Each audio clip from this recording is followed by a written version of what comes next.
someone will yell out, I'm sure. I want to just start by doing a little bit of an overview of what Business Illawarra is and what we do, because for those of you who know that already, I'll move through quickly, but for those of you who don't, it puts it into perspective as to how we all fit together. Then I've got some information around the BCS, our Business Condition Survey, as well as sort of interjected with some economics data that I've got from Business New South Wales for some free information, and from a company called Localis that I have a partnership with. So I've got some data around accommodation spend in region. And then I'll finish, I guess, with a bit of a wrap up around some advocacy work that I'm doing, and a challenge that I've got for the visitor economy that I've been talking about for a while, but I would love your thoughts on, or for you to at least ponder on over the next little while. So if that's all right, I'm going to get started. And I start by really wanting to talk about what I call our region. And for me, that's in really a practical sense. I've lived and grown up here on the South Coast. And because of that, I really tend to think about the region as a place in which we live and work, practically speaking, less about government borders and more about realistically what we do when we drive in our economy. So for me, it covers the Illawarra, Shoalhaven, Southern Highlands, and broadly the edges as required, often up into a little bit of the Macarthur, because you can imagine, practically speaking, a lot of our workforce live in the Macarthur and they work down here. Also, around the edges toward Canberra region, because we are anchored really strongly as a region. We often live and work around that area. We've got roughly about 40,000 businesses in that region, and by my estimates, about a $15 billion economy, but we rarely talk about it as one economy. There's about 300,000 jobs, and Business Illawarra has about 4,000 members across that regional geographical area in varying different forms. So I wanted to do a bit of a step back and a look at what New South Wales is. We're a small business state. There are just under 1 million businesses in New South Wales, which is not a small number, and 9 out of 10 employ less than 20 people. And that's significant. It's one of the largest employers across all regional areas, and still a large employer in cities as well. It's about $77 billion in wages annually for New South Wales, and some interesting things I always like to remind everybody of, and that's one in three, roughly almost, small businesses are owned by women, and 35% of small businesses across the state are owned by people who were not born in Australia, which means that we're not just employers of Australians, we're employers of really diverse people. And that, I think, is really important to remember when we particularly talk about the visitor economy. Often it's working mums, it's people with disabilities. There's a sector that's really inclusive, and that's a story that matters. And here in the Illawarra and Shoalhaven, the numbers are between 97 and 98% of our regional businesses employ less than 20 people. I'm going to come back to this slide at the end, but I wanted to really look at the largest regional centres in New South Wales and how we define ourselves. So when you look at that, this is the top 14. It's obviously not everyone, but Newcastle and Macquarie come in at the top with 31,000 businesses. And always we are split up as regions. So the Illawarra at number 5, you can see there, the Southern Highlands and the Shoalhaven in this particular example are grouped together at about 15,000 businesses. If you put those together in that one region kind of a vision, then it's actually close to 40,000 businesses, which puts us up as one of the actually largest regional centres in New South Wales, which is, I think, worth pondering as we go through. I want to just talk a bit about what we do as Business Illawarra, just to set that scene. So for those of you who don't know, we're owned by Business New South Wales. Their chamber network is really strong and old. It's been around since business was created, and really it's here for a range of different purposes, but largely around advocacy. In Australia, there is international chambers. We get together as international groups every year. So this is an international network. But in Australia, we have at a federal level, the Australian Chamber of Commerce and Industry. You might hear people call it ACCI. They often do policy and advocacy around federal government issues. Then every state has its own chamber. Here in New South Wales, it's Business New South Wales, and Business New South Wales turned 200 years old this year, which makes us one of the oldest organisations in New South Wales. Business Illawarra exists as a regional centre and covers the geographical region I spoke about earlier, but there are versions of Business Illawarra around the whole state. There are metro versions in Western Sydney, Sydney and Hunter, and then regional regional chambers, and we have what we call alliance agreements, which are like partnerships with all of the local chambers. So we're all independent, but the vast majority of the local chambers in our region we have membership agreements with, and if you're a member with the local chamber, you're affiliated and a member with us, and then there are different levels in and out of that as it progresses. So our local chamber alliance is in partnership with all the local chambers you can see on the screen there. And if you're a local member, you can get access to some information around the awards program. There's some energy savings things you can do. And part of what Business New South Wales does is also offer a workplace advice line, which is support calls about IR and HR support. And if you're a local chamber member, you can have a calls to that service as well. This is interesting, I think, for a lot of people, just because most don't really understand how Business New South Wales works. So we are governed by a board, like all good governance, old organisations. There's a lot of governance. We have some commercial arms which help fund what we do from an advocacy point of view. We have ABLA, which are business lawyers, and I'll touch on an event we're doing with Shannon a bit later in the month if you want to get some briefings on the awards changes. We have the Apprenticeship Centre, which I work here in the office with. They support business with apprenticeships. And we have an arm that helps with trade documentation for people who are doing international work. And then we have the organisation that I sit in as the corporate, and they have a policy and advocacy team. And within that, there are a whole range of what we call regional advisory councils and then state councils. So each region, there are 11 of them, have like a advisory group, a board, and each of those advisory groups, their president comes to a regional presidents, and that's how we really capture around the state everything that's happening, and we get to find out where the key issues are, the key concerns are for business, and we work as a state to really elevate that. So for example, payroll tax, or we're often the first ones that start to hear on the ground in the regions when there's a problem. The petrol, we were saying petrol's a problem and it's run out in the west, it's run out over here before it's being reported in the media. And so it really can help us come together as a collective to advocate what business needs. And then from a state policy point of view, all of that feeds up into State Council, and that runs, helps govern the organisation. And so the brands you may be familiar with, Business New South Wales, of course, but Business Sydney, Business Western Sydney, Business Hunter, Business Illawarra, we're all part of that same family. We've got a range of different memberships here at Business Illawarra. I always put the logos up of the partners that we work with because I couldn't do my job without them. We're a not-for-profit. The role of a chamber is really in 4 parts, and I won't go into it in detail. I'm sure most of you understand it, but really being part of a network means that you're connected. We help advocate when there are problems. We also play a role in interpreting what's happening in the world, either to government to business or business to government. And I guess that's part of what I'm doing today, is sharing you with my insights. And here at Business Illawarra, we have a fund of money where we look at economic development projects that help drive a region. And so in that way, we're a catalyst for change. We're a thought leader. Then we've done some work on clean energy, for example, looking at how we can have jobs of the future and what that might look like. But we've done many things over the years, and visitor economy remains really high on our priorities. From a New South Wales standpoint, what we're advocating for and really driving forward from a policy standpoint now is around insurance, because business keep telling us the insurance costs are too high. Industrial relations, visitor economy, we have a statewide visitor economy strategy group. There's investment in infrastructure. How do we reform the cost of doing business with tax reform and red tape? Energy always comes out really high on the list, just cost of energy, supply of energy, reliability of energy, energy as it pertains to development and its availability, clean energy and its transition all come up as part of business conversations, and skills in varying forms. So we do a skills strategy and surveys every year too. And when that comes here to the Illawarra, we're really focused on one region, which I'll keep talking to you about, the visitor economy, housing, of course, but as it pertains, I guess, to key worker housing, to general worker housing, not necessarily trying to solve the entire housing crisis. Enabling infrastructure is a big problem here on the coast. We're still in jobs of the future, as I mentioned, and of course, always we'll be talking about skills forever.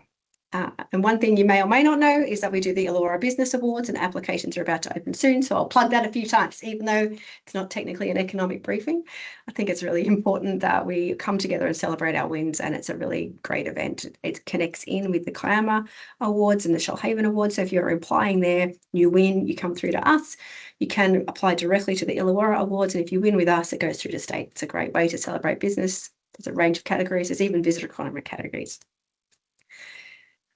We've got a range of membership types. That was really the only point I wanted for that one. Okay, so I'm going to move now into the economic outlook. And I guess I've pulled together a range of different data sources, I guess, so I just wanted to cover that. Part of this presentation was kindly supplied to me by our Head of Economics and Policy, Nathan, at Business New South Wales, so thank you, Nathan. There's information from the BCS, which is our Business Conditions Survey. Business New South Wales do that every quarter. Hopefully, if you're connected with us and Shannon, you get it every quarter, and I would love, love, love you to fill it out every quarter. I know it can be... it's just another survey, but I will show you today why it matters to us, because I get local data out of that, and I use that really regularly to advocate for change when we're talking to government. I've also got some publicly available data, and I've got some Locala spend and accommodation data, so I'll keep referencing that as I go through. The last business conditions survey ran from the 27th of January to the 16th of February. Now, this is important in context because of a couple of things. Interest rate changes came in on the 3rd of February, so right in the middle of that period, which means we can track the day in which the interest rate changes happened and the impact on business conditions before and after that. So that's interesting in itself. And it predates Iran, all of the petrol things. So it is what it is. So we know there will be some change. The next survey will come out in May. So we'll be able to track then the differences. Right. Yeah, I'll also go into a few policy things. I think I sort of spoke to that one. So context. What we're looking at here is the GDP and the GDP per capita for New South Wales. And important, I guess, to note that the economy was gaining in pace in late 2025. These results that you're looking at on your screen are across a multi-year period, and I talk a lot about that from a trend point of view today. So from June 2018 across to the end of December in 2025, you can see that we were trending up, which was nice. We all might have breathed a sigh of relief after the COVID and all. You can see the awful dips, but we were getting better. However, inflation has returned. And this is where I think the challenge begins, as you can see, where the blue line and the black line start to cross over each other towards that end of June 25, December 25 over here, is that we're outpacing wage growth again. And that's, of course, where we start to feel that pinch in inflation.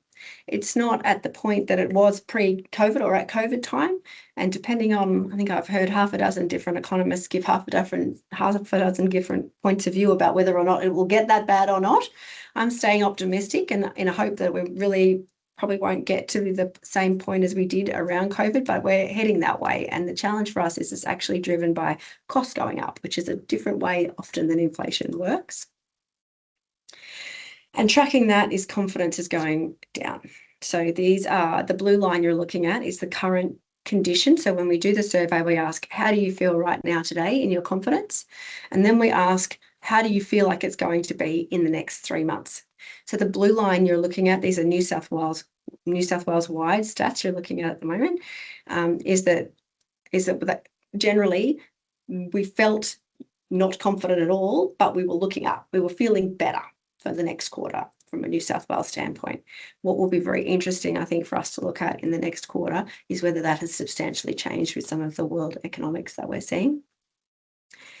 But you can see, broadly speaking, we haven't been above zero in a really long time. And I think that's part of the challenge that we have for business and government is that government sometimes can struggle to understand the challenges of business when it feels like it's been going on for a long time. So this helps us really put into context. Business doesn't just complain. We're just having a really hard period. This is what that business confidence looks at for the last quarter by region. And so I'll leave that up for you guys to have a look through. But the blue dots you're looking at are future expectations. And the black dots are current conditions, so what we feel right now and what we feel about the future. The Illawarra and the Southern Highlands Shoalhaven are grouped separately, but what I think is interesting to note specifically about our region as opposed to most of the others there is that you'll see that the blue dot is actually to the left of the black dot in our region. and opposite everywhere else. So what that means for us is that we're feeling pretty negative about the future, as opposed to the rest of the state, who's still, at least at this point in time, we're thinking things are going to get better. But here on the South Coast and Southern Highlands, where they're at the point saying, you know what, we don't actually think it's going to get better. And that's reflected with a lot of the conversations I've been having. I don't know if that's reflected with what you're seeing, but there's a lot of people I talk to that are feeling really hopeless or isolated and asking for, I'm going to business forums, we're hearing requests for mental health support services, which is not something that always comes up in business forums. So that I guess is a key message for us to track and watch. And if that continues, then that's something we really need to band together and help each other with, because that's, when it's everybody, it's one thing. When it's an anomaly, that's worrying for me. Zooming back out into New South Wales wide data, this slide is looking at business confidence by size of business. The lighter blue line is small business, the medium line is medium-sized business, and the black line represents large business. So and again, over that multi-year period, so from January 22 across to February 26, you can see consistently, with the exception of that spot in August when everything crashed, small business is consistently confident, less confident than bigger business, which I guess we're often, I talk a lot about hospitality and small business being the canary in the coal mine. We're the first to feel it. When people pull their wallets in and they don't necessarily go out for dinner and buy dessert, they might just buy dinner. Small business feels it first, and that's really indicated, I think, as you look at that trend across time. And let's be honest, we've had one battle after another. So Black Summer, COVID restrictions left. You can see as that rise, as COVID restrictions eased, we went above that zero confidence for the first time ever in a long time. They put restrictions back in and we dropped lower than we'd ever had. Russia, war, inflation, the Trump effect. Here we are. I know this is nothing new to you, but I think it's interesting to watch the economic climate we're in and how the business condition survey that we do really does reflect the economic status of what's happening, which means this is all the more useful as we go in talking to government and decision makers about what business needs. Now, for those of you who are graph people, this one will hurt your brain because it's not a proper one. But what I did was just pop that red line over the top, and it's an indication of actually our occupancy rates on the South Coast. And I put it there only to have a look from a trend point of view. You can see largely that the occupancy rates follow the business confidence rates, which you would expect, but is also interesting in itself, I think. As occupancy increases, we all feel better. So again, I guess it speaks for me. I bring this up a bit when I'm in different forums, the value of the hospitality sector in showing really early on the impact to business confidence more broadly. They're the first to feel it. And as soon as bookings fall, they're the first to know. Now, this is a really big, colourful slide, and I don't show it to you really for this point of actually going into the nitty-gritty of the data. But what I did was pull up occupancy rates by LGA for the South Coast for a 2-year period, so from January 24 through to March 26, just so you can see the seasonality that is similar and the seasonality that is different for the LGAs, because it's interesting to note. So, for example, the green line is Wollongong, and I can't see there really hardly any places where the peak and the trough of Wollongong is the highest. It's pretty consistent across the board, as opposed to the Shoalhaven, which is the bright blue line that you can see has all of the biggest and the smallest troughs. But there are some times of year where we can see everyone is just quieter, like in that winter period between, like you can see the dip just after April 24 and again just after April 25. Everybody is quieter then, as it's after Easter, after the school holidays in that winter period in June, after the long weekend. Just about every LGA goes quiet. And we can see in January, for example, if you look right in the middle in January 25 or January 26, which is the far right, everybody goes up. Even the Wingecarribee, who always tell me we are not a summer destination, peaks in the summertime like everybody else. Now, I've just done a bit of a deep dive into Shoalhaven, Wingecarribee and Illawarra, Wollongong specifically, just for some key insights that you may or may not find interesting, because I think these change over time. So I did, again, a large time period so that we can look at what the trends are. And so what you're looking at there is the seasonality of the Shoalhaven from January 19 to March 26, so over a 5-year period. And you can see how up and down it is, constantly up and down and up and down and up and down. But what is really interesting when you do a bit of analysis on that data is there are some consistencies. The peak season is consistently December to February. It's often 50 to 60, 70% higher than the rest of the year. January is consistently the busiest. December really is tracking up over time, particularly stays before Christmas. And February, interestingly enough, didn't used to be a peak season. It was always a shoulder season, but it's consistently stronger. It's softer than December and January, but it's consistently increasing over time, which is exciting. I think that's positive for us. The shoulder season is changing infinitely. Autumn through to March, April, you can see a shoulder season when you look at it over the years. It's still quite strong, though. It's not what it once was, with the average occupancy really around that 35, 40%. But there is a second shoulder that comes in spring, around that September, November time. And then again in October, November, there is a bit of a peak, like a mini peak, and that's consistent every year over the years, and it's increasing over the years, which is a really positive thing to reduce that broad seasonality, even though it really does remain in the Shoalhaven.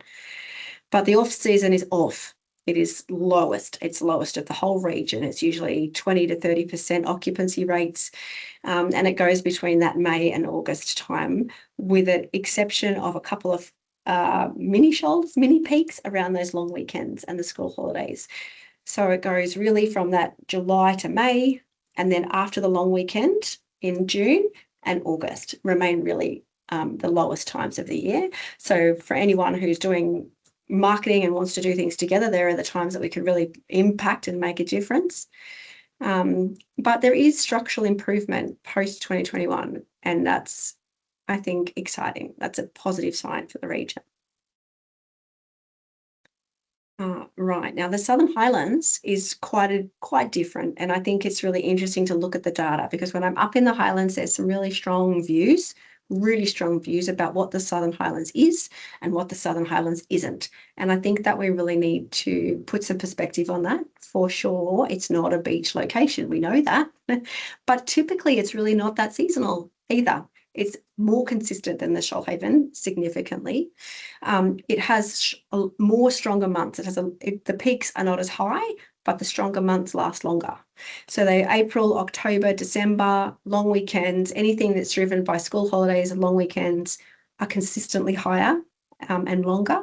And whilst January and February peaks really highly in the Shoalhaven, it's not as high in the Southern Highlands, but it absolutely is still a solid. I would put it in as the stronger parts of their year, even though it's not the most dominant time. And there is no deep trough like the Shoalhaven has that goes really low. And that's really important to recognise. They do have lower periods. Again, August, where we could see everyone went down in August, remains lower. But the occupancy, even at those times, it usually remains around the 30 to 40%, as opposed to the Shoalhaven, which goes down to sort of the 20. Interestingly enough, for the Southern Highlands, is that the market is stable, but momentum has slowed. So when you look at some of the data earlier on, you can see that growth was increasing, and that growth level is now plateauing. So the market isn't dropping, as at least in a trend sense, but there isn't evidence that it's continuing to grow at the same momentum, and that can be a risk. It's an indicator that maybe we need to really pay attention to that, because if it continues not to grow and everyone else does, then that can have an impact on the businesses. And when I think that really rings true to some of the conversations I'm having in the Highlands, they're busier when it's peak times, but they're noticing that it's not as busy and the growth isn't as much, but costs keep going up, which means businesses are feeling the squeeze. The average length of stay pre-COVID was around that 2.5 nights.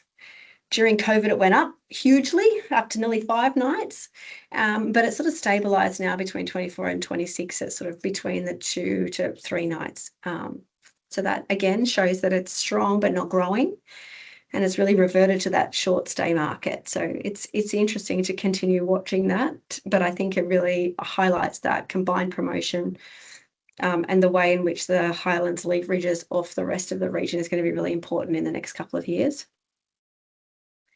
When you look at the source markets, which I haven't put up there, Sydney and Canberra still really remains fundamental to the Southern Highlands. They get a higher share of the Canberra market than some of the other regions.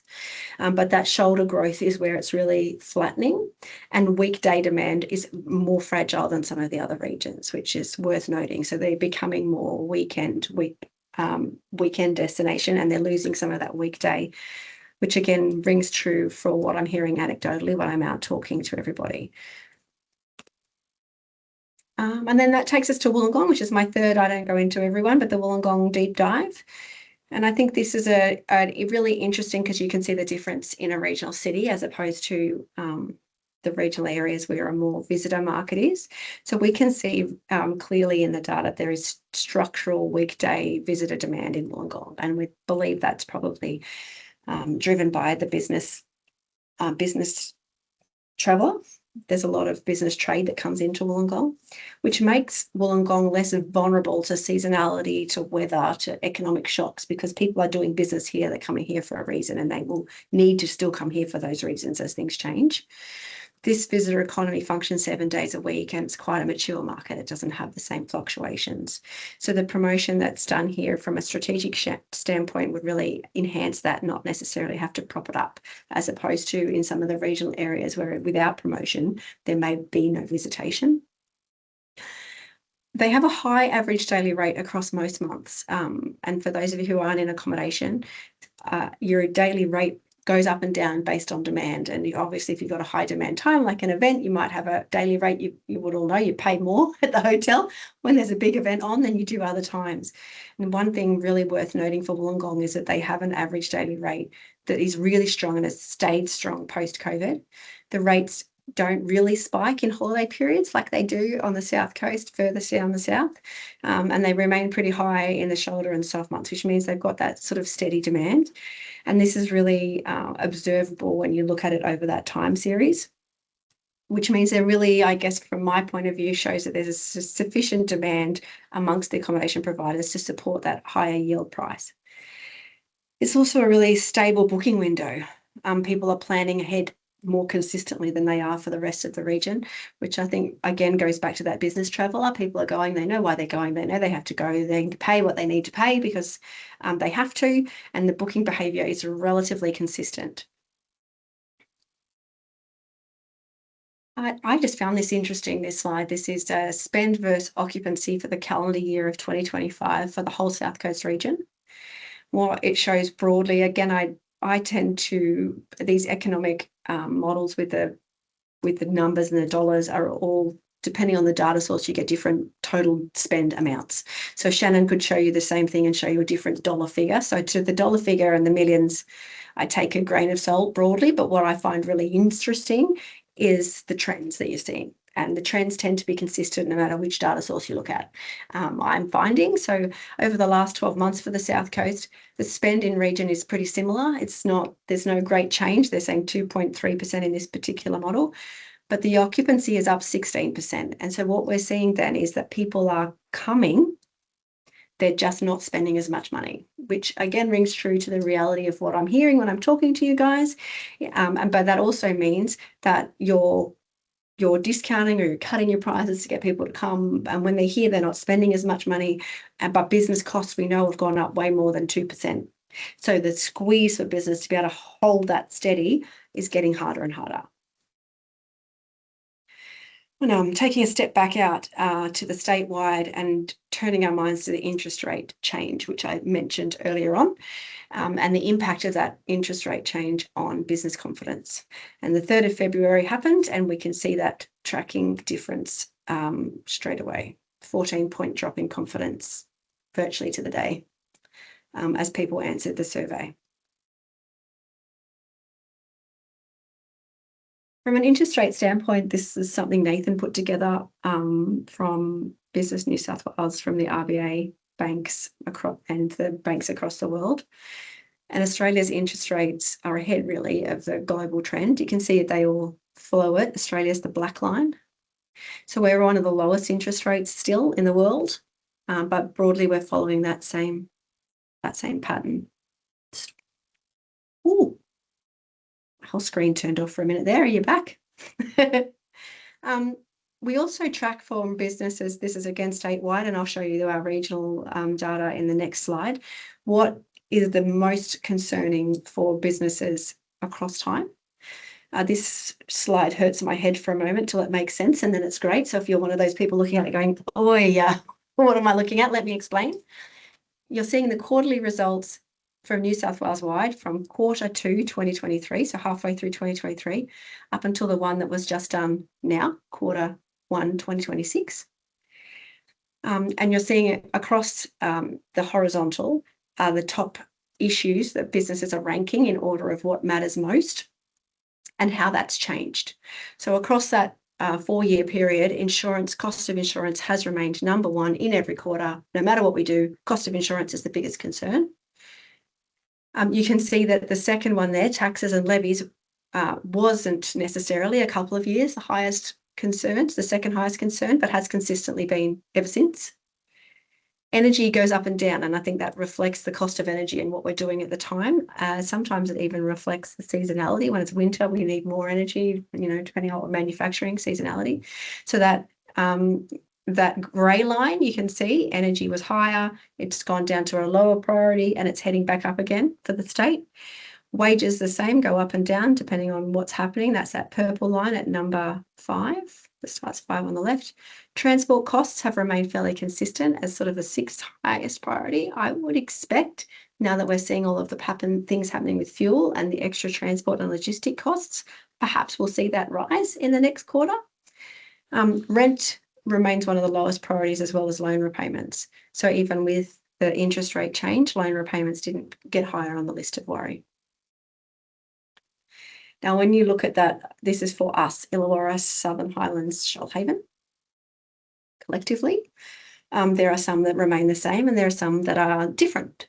So the insurance and taxes and levies remain the highest priority, but supplier costs for us dropped, whereas wages increased. And I think a lot of the people who have answered our surveys are of smaller business, and we've seen a lot of those businesses really start to hit payroll tax thresholds, and that wages is really being impacted. So when I get open comments from the back of those surveys too, I get paid as any comment you've made, I've read, I can assure you. And we read through all those, a lot of those wages concerns are about increase in super costs, increase in the way super has to be calculated and paid for, and so it's increased red tape as it opposes to it, increase in award rates, and then payroll tax. Energy is less of a priority here on the coast in some respects. Rent again remains low, but loan repayments for us did go up in the last quarter when we hit the interest rates. So here in regional areas, that I guess anecdotally I would have say that the space we have between paying our rent and profit is getting lower and lower. And that would mean for us then, I would expect that loan repayment went up as a bigger worry, simply because interest rates went up and we don't have that much meat in the sandwich to be able to survive anymore. This is just an interesting slide. Diesel prices are up 56% and petrol up 39%. Thank you very much. And then I can take that same automotive spend out of the data from Localis and show you what that looks like from a local government point of view. So this is the last 90-day spend on the South Coast as a region, and it's up 5.7% year on year from that. I did the last 90 days, so from the 15th of January to the 29th of March, sort of a time frame, which I actually thought I expected it to be higher. I don't know what you guys would have thought, but 5% is a bit, but it's not. I feel like I'm paying more than 5% on my diesel. And then Wollongong was up 7%, which would ring true to the type of manufacturing we have here. What we did in the last quarter of the survey was ask businesses questions around compliance burdens and red tape, because that continually comes up. How long are you spending on compliance for your business, and how much do you think it's costing you? And this is, again, you're looking at statewide, and I'll bring up the local stats in a moment, but compliance remains really high, with a significant number of businesses saying that they're spending over $100,000 annually. $100,000. Just think about that for a minute. It's a lot of money. More than 1/3 of businesses are saying they spend over 21 hours a month on regulatory requirements. Illawarra broadly reported a higher concentration of businesses with higher costs, and fewer businesses that said they had low costs. So, and compliance across New South Wales impacts more sharply across the regional areas. It's definitely more sharply with us, but then it is also in those broader regional areas where I guess it makes sense in the regions where businesses don't necessarily have the concentration, the ability to be able to do all the compliance gets harder. Now, what you're looking at here is, again, the Southern Highlands and Shoalhaven combined on the right, and the Illawarra on the left, in answering those questions around how long do they spend. The light blue is our region stats, and the dark blue is New South Wales wide. So the dark blue is the same on either side. And this just shows where the differences are for our region. Worth noting, I guess, in that 20,000 sort of mark, those higher price, 20,000, 100,000, we've got considerably more businesses saying that they spend a lot more. And then again, on the other side, we've got the same in the Shoalhaven. So 24% are spending that 5,000, and still more around the 100,000 mark.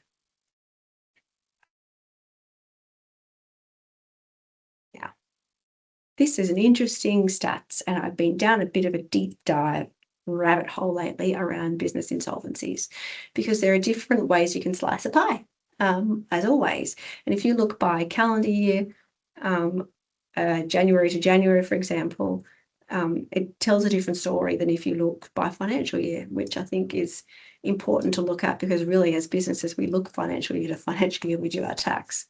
So at this broad sense, you can see that insolvencies are on the rise, but not as bad as they were the year before, it looks broadly on a calendar year sense. But when you look at that by